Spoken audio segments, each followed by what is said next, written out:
It's time for revenge. Let's attack aggressively.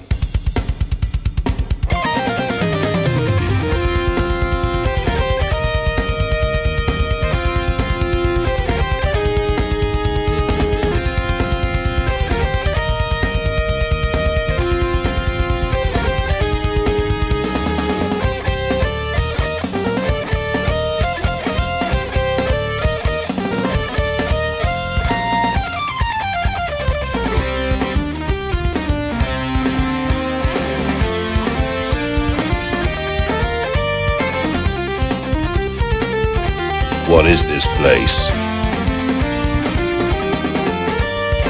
Keep your eyes peeled.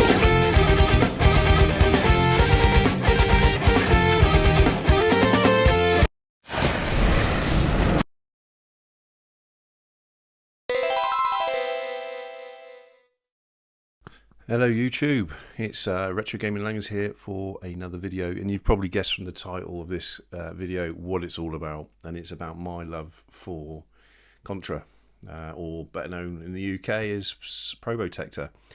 Right, before we get into it, it's so yeah, I've done a few of these videos now where I sort of show my love for a series of games, and I'm quite enjoying doing this really. It brings back a lot of nostalgia for me, so, and hopefully for you as well. So it all started with a Street Fighter 2 collections video that I did a few months ago, so go and check that out. Then we moved on to my love for Shinobi on the Sega Master System, Game Gear and Sega Mega Drive. And I love the Shinobi series, still do, still holds up well today, all these years later. And then I moved on to Sega OutRun and the few games I've got for that, and I think it's a phenomenal game, Sega OutRun. I think a lot of you would agree as well. So we're moving on today to Contra, Super Probotector, and my collection of games that I've got, my humble collection of games. And yeah, let's go for it. So the game that really started it all off was Super Probotector on the Super Nintendo. So for those who haven't watched the channel before, new to the channel, welcome along. But this is the game that started it all off, and it was Christmas of '92. My parents bought me a Super Nintendo with the Street Fighter 2 packing game. And those are people that are old to the channel, been watching me for a long time, know I'm absolutely nuts on this game. And I think it's for a variety of reasons, really. I think obviously nostalgia plays a big part in it. You know, growing up in the 90s, getting a Super Nintendo. And for me, it was just pot luck that my parents picked this game, really, because they knew nothing about video games. And I remember having a good time with Street Fighter 2 on Christmas Day, and I think it's Boxing Day, I plumbed this in. And I was just blown away. And it still holds up. All this time later, it still holds up well today as a game. And I think it says a lot about a game when people come along and go, do you know what? I'm going to copy this. So you've got games like Blazing Chrome, which is effectively a rip-off of this. You've got games like Iron Meat, which is, again, a very similar game. And there's been a few games over the years that basically say, do you know what, I'm going to pay homage to you, I'm just going to copy what you've done and put my own sort of fresh coat of paint on it, different characters, but essentially run and gun. Konami, this is Konami at their peak, really, in my view. So we're going to go through all the Contra games I own, and I want to pay homage to it. It's a fantastic game. I think a lot of people will be Contra fans. If you haven't played it before, please make sure it's one of those games you go and play after this video. It's fantastic, whether you emulate it, go and buy it, etc. This is where it all started for me. And it's a combination of all those things, plus the music, the atmosphere, the gameplay, the mechanics of the gameplay. You know, you go from stage 1, then you go into stage 2. I don't want to spoil it for people that haven't played it before, but you're getting on top down. Some of the boss levels were fantastic, and as a 12-year-old lad, getting totally frustrated at certain boss levels and wanting to make it to the end and dying, and it taught you how to play games. So it for me, you know, this is why I'm doing this video, to pay homage to this game. Right, so that's Super Probotector on the Super Nintendo. Like I say, it was the first Probotector game I played because I didn't own an NES back then. I was really a Sega guy up until the point I got a Super Nintendo, and then became a Nintendo fanboy, and never looked back, really. I love my Sega, don't get me wrong, but yeah, predominantly it was Game Gear before this, and then I've got a Mega Drive, etc. And obviously there's a Mega Drive version which I've played but don't unfortunately own. And I'd go as far as to say that the Mega Drive version is a brutally harder game than this. A different sound. I'd say that the sound always, I think going from a Super Nintendo to playing the Mega Drive version, I think the sound, it's a bit like, dare I say, it's a bit like playing Street Fighter 2 on the Super Nintendo and then going to play it on the Mega Drive. You can certainly hear the difference in the sound chips back then. That's my view and opinion. I'm not saying that's correct, but that's my view on it. So yeah, I went to play the NES games much later on. But yeah, let's get into it this series. So that's the first one. Right, so next up we have my Game Boy Contra games, or Probotector games. Actually, I've got one in the American Operation C. Really, really good game. Enjoyed playing it on the Game Boy and the Analog Pocket. Fantastic game. I love that. I love the Game Boy versions of Contra, Probotector. And then next up we've got this one, still on the Game Boy, Probotector 2. This blows my mind that they've got the Super Nintendo game ported over to the Game Boy. I think that's incredible, really, and it holds up really well. Obviously, I prefer the Super Nintendo game. I do like handheld gaming, but these days I play mainly on a big TV.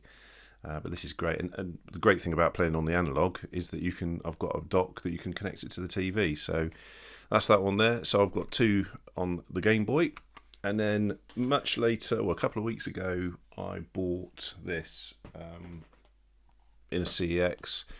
Ideally, I'd like it boxed complete with a manual as a collector. But I think it was about 20 quid, and I thought I just wanted to play it on the original hardware. Which reminds me, I'd love to get my NES RGB modded or something like that, or might consider getting something else where the original hardware, the actual cartridges, can be played via HDMI. Really, the picture's quite grainy. Even when I upscale it, I feel it could be better. But yes, so I've got that one. There is a second one on the NES, which is a tad expensive now, but I might one day sell a kidney and try and get the two, because I'd love to complete my Contra collection with having the two original NES games. I feel that this is a great port of the arcade original. I think personally, and probably people would argue that it's actually better than the original arcade game. So yeah, great work, Konami. Well done.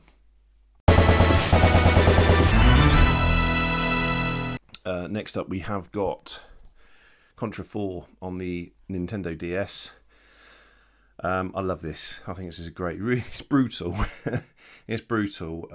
Obviously, for those eagle-eyed out there, will spot that it's not in a UK DS box. That's because we never got it over here as PAL, or it was always going to be an American game. But luckily enough, the Nintendo DS is region free, so that's a bonus. But yeah, really, really good game. Yeah. Guns, aliens, spread shot, carnage. Let's attack aggressively. Yeah, so it's got the same essence, same recipe as any other Contra game, just on the DS. And I believe there was a one on the WiiWare. I never played it, unfortunately. I missed out on that one. But yeah, so we've got Contra 4 there on the DS. Love that game. Really, really good game. Like I say, quite brutal. But it's got that recipe of being an excellent Contra game. So that's that one for the collection as well.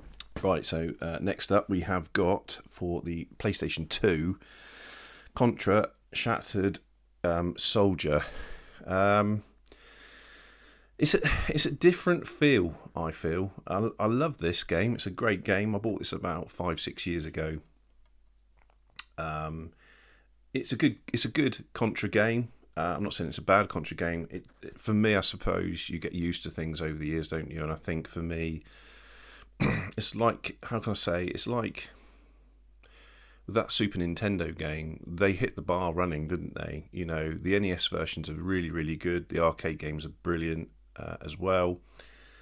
And then, excuse me, and we get to the Super Nintendo where that game is a 10 out of 10 game. It's a fantastic, fantastic game and still holds up well today, as I've already said. And then I think, obviously, because we went from the PlayStation 1 to the Nintendo 64, where we have these polygon graphics, I think for me, my brain is like, actually, you like your 2D, 2.5D running gun shooters. But this is a really, really good game. It holds up well. It's hard. It's brutal. It's very hard, actually. But if there's any particular Contra game that I love from this era, it is this Neo Contra. This is a fantastic game, and I haven't put it down since I got it a couple of months back. I got it about 3-4 months ago. And it is a brilliant, brilliant game. It's becoming quite pricey now, but I decided to get it because I wanted to finish off that collection on my PS2. I'm happy to get rid of a few games I don't play anymore to substitute buying this, really, and that's my philosophy in gaming, really, is that if you're not playing games, they're sat on the shelf taking up space, get something you are going to play, and this is fantastic. It really, really is good. The characters, the storyline, the art style, the sort of top-down isometric, it's a bit different to your normal traditional Contra game, but it still has that recipe of that feel of a Contra game. So yeah, that is a must-have. If you've got a PS2 and you love Contra, get that one. Out of the two, I'd say get this one. That's my preferred game. People might disagree with that, but I think this is the better one out of the two. Still both very good, but this is the one to have.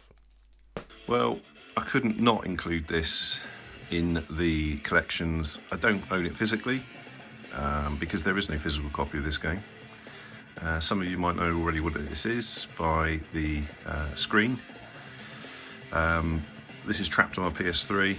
I'd love it if they brought it to the Switch or made a physical copy of it, because it's a very, very good game. It has got an online feature as well. Unfortunately, not many people seem to play it, which is a real shame. It's a brutally hard game, but yeah, it's a very, very good Contra game. This one's called Hardcore Uprising, and yeah, just a real shame that it never really got a physical release.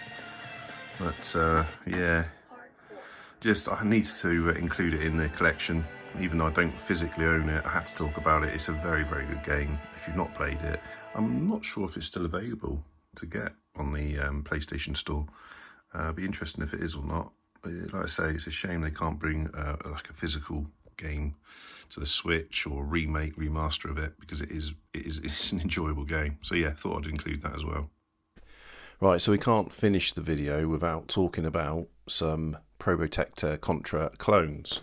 So this is a fantastic, as I've mentioned previously in the video, a brilliant, brilliant clone of Contra. It's really, really good. If you've got a Switch and you haven't got this, buy it. All right, it is fantastic. I love this game. Talking of brilliant games as well, we have got Iron Meat. There's Iron Meat. This is quite pricey now, unfortunately. But again, really good run and gun Contra clone. My advice would be get on the eShop and wait for it to come on sale and buy it that way, or check out, see if it's cheaper on the PS5. But a fantastic game as well. And then lastly, if you still want your Contra fix, we've got Red Star on the PlayStation 2. So there you go. So if you can't get enough Contra fix from your Contra games, they're the ones to get. So there you have it. There's my full Contra collection. I hope you've enjoyed that video. It was just really to share sort of my love of Contra, if you've not already picked that up on the channel, and to show what games I've got in my collection in terms of Contra games. So hope you've liked that. If you have, give it a like and please subscribe to the channel, and I'll see you on the next video. Take care, guys.